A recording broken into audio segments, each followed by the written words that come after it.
This one comes from Dicer the Jester. The GM surprised and shocked when Dark Heresy players are all pro-Imperium. Okay, I don't know a lot about Dark Heresy, but I'm guessing pro-Imperium is not the way to go or the normal way to go. Dark Heresy, is it Warhammer 40,000?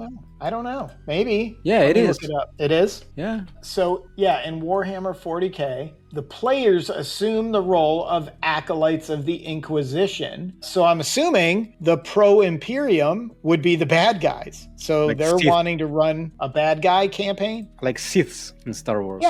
Yeah, it's like if they wanted to be the Empire in Star Wars. But in Warhammer, I thought that there were no good side. Because each side in Warhammer is kind of bad. And even Marines are considered the worst. I think all of them think they're not necessarily the good guys, but that everybody else is the bad guys. Yeah, so I don't know that there is a good guys in this. Maybe it's different in Dark Heresy. We'll find out. So, I have managed to get into a Dark Heresy 2nd edition game with a group of new players and a new GM. We set up a Discord server and work on our characters. A ragtag bunch of misfits from all the different kinds of worlds that are unified in their quest to burn the filthy Xeno and all Xeno lovers. Xeno like like bugs. Or so we thought that was the plan, because that's how GM described the game. We all make our characters, the details are unimportant other than we are 100% loyal to the Imperium. Kinda a requirement if you want to work for an Inquisitor. And GM promised a long campaign, so we got hyped and work on our backstories, we send them to a GM, and soon enough we are on our first assignment. We are to infiltrate a mansion of nobles that had a reputation of living saints, who claimed they use their ordained holy bloodline's blessing to heal the disabled, sick and even mutated. Our Inquisitor says that surely there is something foul going on, as the priesthood never officially recognized those deeds as miracles. And also Adeptus Mechanicus has detected unnatural energy spikes in that area. One that is similar to what TO equipment is known for producing. Lore heavy Warhammer 40k. Yeah.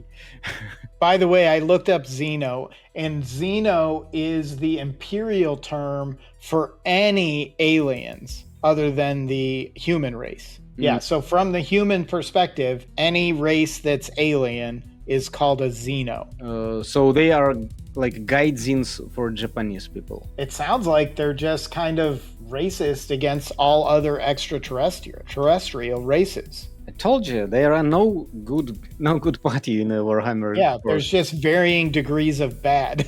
Yes.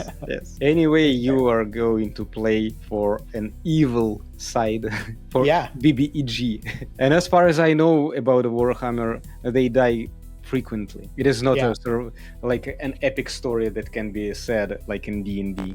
On the briefing, we are all nodding along, cursing these fools and saying how they are traitors of humanity. Our team preacher, armed with a heavy flamer, asks if there is going to be a problem if we execute them all, or if we are expected to put them on the trial. He says, no! Ask no questions! Kill them all! All! The adults and the children too. We go there. We go in guns blazing, even after GM numerous times said that nobles sent an envoy to invite us for a diplomatic meeting, where we discuss things as they really are. We respond by setting the envoy on fire. Okay. It's one way to go. All right. Not bad. Why not? Like how it is called? Hobo murdering. Yeah, they just murder hobo, yeah. We then burst in and shoot all and every one of the nobles and servants, all of whom are non-combatants, and just spend their turns begging for mercy. Classic, we say, as we continue to commit a sanctioned mass murder. Holy damn. Then we go to the basement and see a TO standing behind the Techno Heresy machine. Wait! Please, let's talk!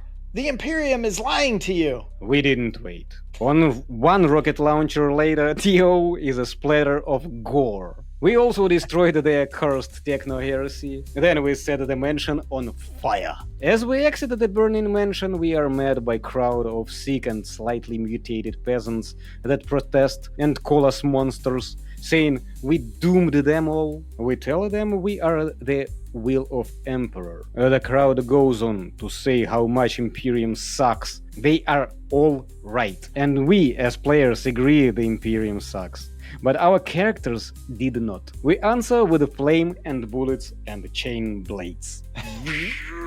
We report to Inquisitor. GM ends the game, says we ruined everything by being Imperium glazers and not betraying the Inquisition. He says the entire campaign was supposed to be us siding with the TO. What did he expect? They are Marines. They are extremely loyal to Imperium Follow and Inquisition. orders. They were raised by this. So, he says the entire campaign was supposed to be us siding with the TO and liberating the world after we realize how weak the Inquisition is. We are told we are shitty players and a bunch of murder hobos.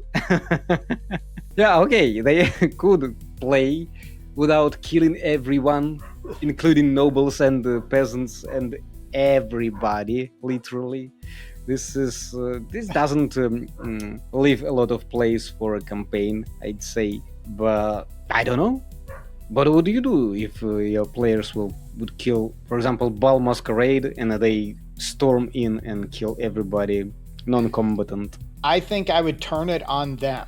They would become the hunted. The families of the people they murdered would come after them. They'd hire bounty hunters. The law would be after them, depending on which city they were in, would determine who that would be. Maybe even some powerful people would be involved. Maybe some high-level clerics or wizards who were there and escaped would come back after them. Although I would have handled this story differently if I was the DM. I would not have just given them their first mission and expected them to figure out that the people they're working for are the bad guys. Yeah. I would have given them a bunch of missions that made them sick to their stomach doing. Like they are told that they're hunting revolutionaries and really they're just people starving in the streets. Right. Give them evidence to start to learn that they're on the wrong side, then throw this one at them. Yeah, they have to grow to that point. They are not at that point in the beginning of the game. No, they're Marines. They're told, go kill everybody. They go kill everybody. That's on the DM. He gave them the plot hook. He even told them, I read it. No, ask no questions. Kill them all the adults and the children too. What did he expect them to do then? Yes, that's what they did. And then he called them stupid for doing it. That's bad DMing. He railroaded them into doing it and then blamed them for his own railroad. And also, I don't like that he called them shitty players and a bunch of murder hobos. No, I don't like it either. They're not. They're not. Nope. They did what he told them to do. Even if they did kill everybody instead of instructions, that still doesn't make them really bad players. Even this is still salvageable if this DM takes half a second to think about it. Maybe they get back and walk in on a meeting between the guy who sent them on this mission and someone else talking about, yeah, those fools did exactly what we told them to do. They didn't even ask questions. I love it when our Marines have no brains. He also could road to his campaign even after that. Because after they did this to the Noble Party, he could figure out other session how they still can get back on track. There's so many ways to do it. They get back and they start to realize that what they did was wrong, that they're starting to hear from their bosses that, oh, now that we know you guys will do anything we say, we're going to tell you straight up what evil crap we want you to do. And then it's going to become more obvious. And then eventually they're going to be like, wait a minute, we're on the wrong side. And then you keep going. What have we done? And now it's a redemption story, right? Because they've done all this evil and now they got to make up for it somehow. So, and call us dogmatic arts. Whatever is that supposed to mean? I think it's supposed to be retards. He just doesn't want to say that word because it's not an appropriate word to be calling people. Dogmatic, okay. So, not sure why out of all systems to try this kind of thing, he chose one where all players are expected to be above average in a loyalty, or why he never made it clear what his intent was. Lesson of the day: communicate with your players and don't try to pull off a Trojan horse campaign, especially not like this.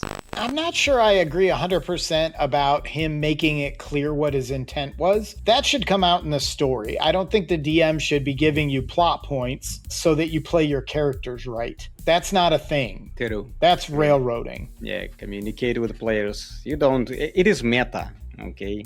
I think the way he should have done it was handle it in game, like the few different options we gave. Even them doing this mission not the way he intended didn't have to end the campaign and result in him calling them names. That's just uncreative DMing. Pretty bad handling, and I think that they are lucky they didn't get involved in the full campaign. Yeah, No, probably, because the DM doesn't seem to see any way past them not doing what he wants them to do. He's just going to keep railroading them. They're better off disengaging here, but this was not unsalvageable. I could have worked around this easily. It is completely not ruining. Not at all. The DM ruined this campaign, not the players.